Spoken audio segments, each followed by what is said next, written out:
ఈ రోజు మన మధ్యలో ఉన్నారు జగన్నాథరావు గారు. ఆయన హిందూ కుటుంబంలో పుట్టి విగ్రహారాధన చేస్తూ కాపుల కులంలో పుట్టి సురారం శివుని గుడికి వెళ్ళి అక్కడ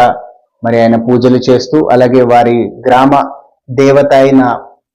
దుర్గమ్మ తల్లిని పూజిస్తూ మరి వారి కుటుంబంలో వాళ్ళ తండ్రి గారు గాని అందరూ ఒకప్పుడు విగ్రహారాధన చేస్తూ ఎంతో భక్తి శ్రద్ధలతో వారి కుటుంబం అంతా విగ్రహారాధనలోనే ఉండేది. అటువంటి బ్రదర్ జీవితంలోకి యేసుక్రీస్తు ప్రభు ఎలా వచ్చారు, వారి తండ్రి గారి జీవితంలోకి, వాళ్ళ తల్లి గారి జీవితంలోకి, వాళ్ళ కుటుంబంలోకి యేసుక్రీస్తు ప్రభువే నిజమైన దేవుడు అని ఎలా తెలుసుకున్నారు, వారి కుటుంబంలోకి యేసుక్రీస్తు ప్రభువే స్వయంగా వాళ్ళని దర్శించి ఎలా వాళ్ళని రక్షణలోకి నడిపించారు అనే ఈ అద్భుత సాక్ష్యాన్ని ఈ రోజు మనం విందాం. అలాగే బ్రదర్ జీవితంలో యేసుక్రీస్తు ప్రభుని విగ్రహారాధన విడిచిపెట్టి యేసుక్రీస్తు ప్రభువే నిజ దేవుడు అని తెలుసుకున్న తర్వాత బ్రదర్